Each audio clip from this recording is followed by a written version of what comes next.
শুনুন শুনুন দুনিয়ার বন্ধুগণ শুনুন, আমি একটি কথা বলতেছি গো। ও বন্ধুরা, আমার আমার আত্মীয় স্বজন বন্ধু বান্ধব বলেছে গো, আমার জন্য একটা বাড়ি বানিয়ে দিবে গো। সেই বাড়িটার একটি টাকাও খরচ দিতে হবে না। ও বন্ধুগণ গো, আমার কথাগুলো মনোযোগ সহকারে শুনবেন। সেই কথাগুলো শুনে আমি সারা রাত্র ঘুমাতে পারি নাই, চিন্তায় পড়ে গেলাম। আমার বন্ধু বান্ধব বলতেছে গো, আমাকে বিনা টাকায় একটি বাড়ি বানিয়ে দেবে। আমার কথা বিশ্বাস হচ্ছে না বন্ধুরা,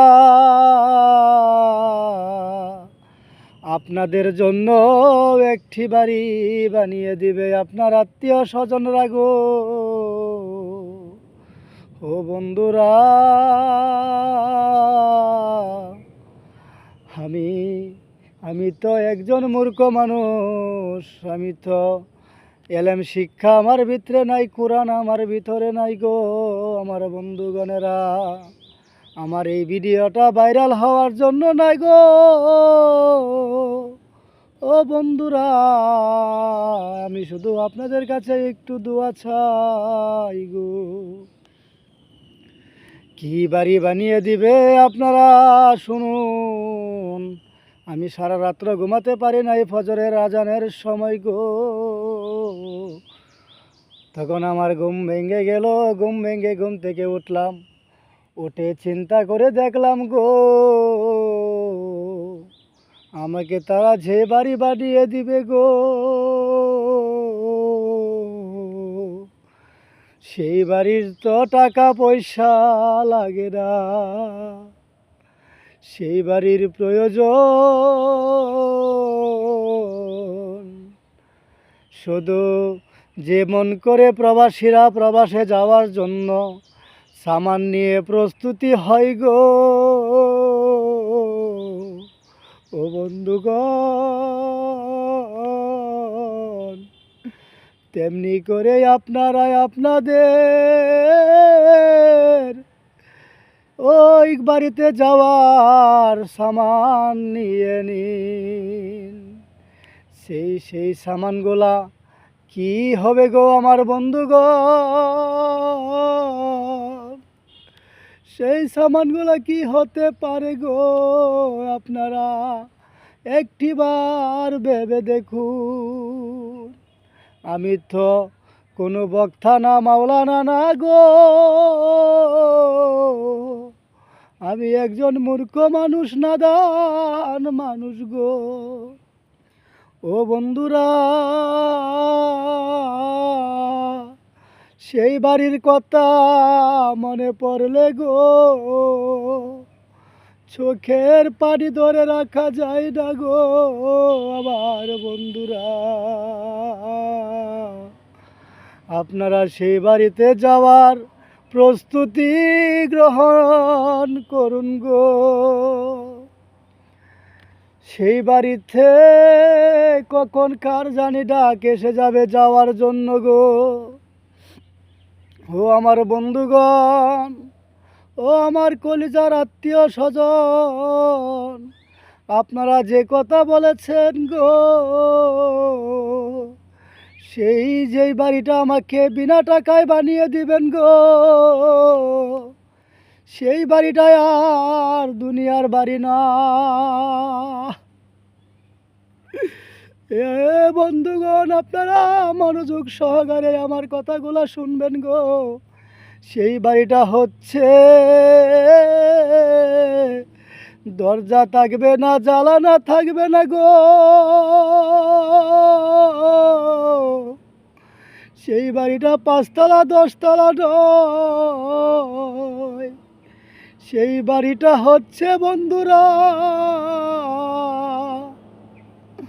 সেই বাড়িতে শুধু আপনার জন্য যাবে গো আপনি দুনিয়াতে থাকা অবস্থায় যে আমলগুলা করেছেন সেই আমল যাবে গো। ও আমার কলিজার বন্ধুরা, সেই বাড়িতে সবারই একদিন যেতে হবে গো। সেই বাড়িতে যাওয়ার আগে দুনিয়ায় থাকা অবস্থায় আপনারা সবাই যে সৃষ্টিকর্তা আমাদেরকে পাঠিয়েছে সেই সৃষ্টিকর্তার হুকুম পালন করুন, তাহলে সেই বাড়িতে যাওয়ার টিকিট পেয়ে যাবেন। সেই বাড়িতে যাওয়ার সময় কোনো বাধা থাকবে না গো আমার বন্ধুরা। ও বন্ধুগণ, আমার কথাগুলা যদি বাস্তব হয়ে থাকে গো, সত্যি হয়ে থাকে, তাহলে আমার জন্য 2 হাত তুলে একটু দোয়া করবেন গো। আমার এই ভিডিওটা ভাইরাল করতে হবে না, আপনারা আপনাদের কাছে রেখে দিবেন। আমার প্রিয় কলিজার বন্ধুরা, লম্বা একটা ভিডিও হয়ে গেছে গো। আমি জানি না, হয়তো এই ভিডিওটা আমার জীবনের শেষ ভিডিও হয়ে যেতে পারে গো। আমার ওই বাড়িতে যাওয়ার ডাক এসে যেতে পারে। তাই আমি সব সময় সবাইকে বলি, সৎ পথে চলুন, সৎভাবে চলুন। মানুষকে কখনো কষ্ট দিয়ে কথা বলবেন না, কারো মনে কখনো আঘাত দিবেন না আমার প্রিয় কলিজার বন্ধুরা। ও বন্ধুরা, আল্লাহর হুকুম মানুন, 5 ওয়াক্ত নামাজ আদায় করুন, হজ করুন, যাকাত দিন, গরিব মানুষের পাশে থাকুন, গরিব মানুষকে ভালোবাসুন, ভালোবাসা দিন। আপনারা কি জানেন, আপনারা যে হজ করতে যান গো, হজে যাওয়ার আগে কিছু কিছু আমল আছে, সেই আমলগুলো আপনারা করুন। প্রিয় বন্ধুরা আমার, আমি কোনো ইন্টারন্যাশনাল বক্তা না, আমি কোনো কোরআনের হাফেজ না, আমি কোনো কোরআন তেলাওয়াত করতে পারি না।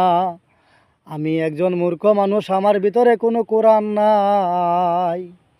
আমার প্রিয় কলিজার বন্ধুরা, আমার শুধু একটা কথাই মনে পড়তেছে বারে বার, কখন জানি ডাকে সে যায় আমার ওই বাড়িতে যাওয়ার। আমার আত্মীয় স্বজনরা কখন জানি ওই বাড়ি বানিয়ে দেয় আমাকে। আমি জানি না আমার ওই বাড়িতে যাওয়ার সময় যে কাপড়টা আমাকে পরিধান করাবে,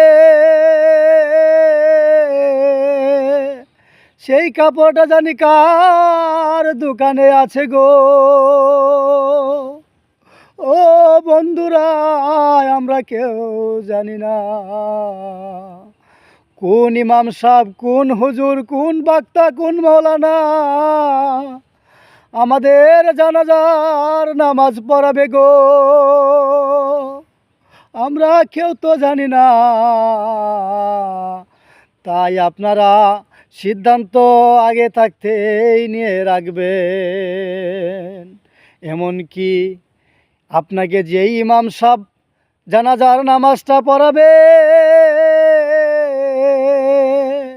সেই ইমাম সাহেবকে বলে রাখবেন, যদি আল্লাহ পাক রাব্বুল আলামিন আপনাকে হায়াত দারাজ করে আপনার আগে যদি আমি মারা যাই গো, ও হুজুর আপনি আমার জানাজার নামাজটা পড়াবেন। ও আমার কলিজার বন্ধুরা গো, আমার কথাগুলো শেষ পর্যন্ত শুনবেন। শুনে যদি ভালো লাগে গো আমার কথাগুলো, যদি আপনাদের হৃদয় কাঁদে গো, তাহলে আল্লাহর কাছে দুই হাত তুলে আমার জন্য একটু দোয়া করবেন, আমি যেন মৃত্যুর আগে আমাকে আল্লাহ পাক রাব্বুল আলামিন কালিমা না পড়াইয়া মৃত্যু দেয় না। কালিমা পড়াইয়া তওবা তওবা পড়াইয়া আমার জীবনের গুনাহগুলো গো দুনিয়াতে থাকা অবস্থায় মাফ করার আগ পর্যন্ত যেন আমাকে মৃত্যু দান না করে। ও আমার বন্ধুরা, আমি আল্লাহর কাছে পানা চাই, আমি গুনাহগার বান্দা, আমাকে যেন আল্লাহ পাক রব্বুল আলামিন ক্ষমা করে দেয়। আল্লাহ পাক রব্বুল আলামিন দয়ার সাগর, রহিম রহমান, আল্লাহর তো দয়ার শেষ নাই, মায়ার শেষ নাই গো। আমার এই ভিডিওটা শেষ ভিডিও হয়েও যেতে পারে। আমি সকল বন্ধুদের, সকল মুসলিম উম্মাদের কাছে, সকল মুসলমানদের কাছে আমি ক্ষমা চাই গো। আমার কথাবার্তায় যদি ভুল হয়ে থাকে গো, আল্লাহর হস্তে আপনারা আমাকে ক্ষমা করে দিবেন। জানি না কোন দিন, জানি কখন, জানি আমার ওই বাড়িতে যাওয়ার ডাক এসে যায় গো। আল্লাহ পাক রাব্বুল আলামিন বলেছেন, আমি সকল গুনাহ তোমাদের মাফ করে দিব গো, শুধু একটি মাত্র গুনাহ মাফ আমি করতে পারবো না। সেই গুনাহটি হচ্ছে হকদারের হক যে মেরে খাবে, তাকে আমি ক্ষমা করতে পারবো না। কারণ সে হচ্ছে যার হক মেরেছে, তার কাছে অপরাধী, আমি আল্লাহর কাছে তো না। তাই আমি এই গুনাহটা আমি মাফ করতে পারবো না। তাই বলি প্রিয় বন্ধুরা আমার, কলিজার বন্ধুরা আমার, আত্মীয় স্বজনরা আমার, আপনি যার কাছে অপরাধ করেছেন তার কাছে ক্ষমা চেয়ে নিন। সেই হকদার বান্দা যদি আপনাকে ক্ষমা করে দেয় গো, তাহলে আমার আল্লাহ পাক রাব্বুল আলামিনও আপনাকে ক্ষমা করে দিবে। আপনার যদি পাহাড় পরিমাণ নেকিও থাকে গো, যদি এই হকদার বান্দায় আপনাকে ক্ষমা না করে, তাহলে আপনি জান্নাতবাসী হতে পারবেন না। প্রিয় কলিজার বন্ধুরা আমার, আমার এই ভিডিওটা অনেক লম্বা হয়ে গেছে গো। আমি আপনাদের কাছে আবারও ক্ষমা চেয়ে নিচ্ছি। আমার এই ভিডিওটা শেষ পর্যন্ত দেখার অনুরোধ রইল। আমাকে ভালোবাসা দিয়ে আমাকে ভাইরাল করতে হবে না গো, আমি তো ভাইরাল হতে চাই না। আমি শুধু একটু দোয়া চাই, আমার জন্য দোয়া করবেন গো। আমি যেন সব সময় যতদিন বেঁচে থাকবো ইসলামের পথে চলতে পারি গো। প্রিয় বন্ধুরা আমার, আমার কথাবার্তা যদি ভুল হয়ে থাকে আমাকে ক্ষমার দৃষ্টিতে দেখবেন। সকল কলিজার বন্ধুদের এবং সারা বিশ্বের মুসলমানদের জানায় আমার অন্তরস্থল থেকে সালাম, আসসালামু আলাইকুম ওয়া রাহমাতুল্লাহ।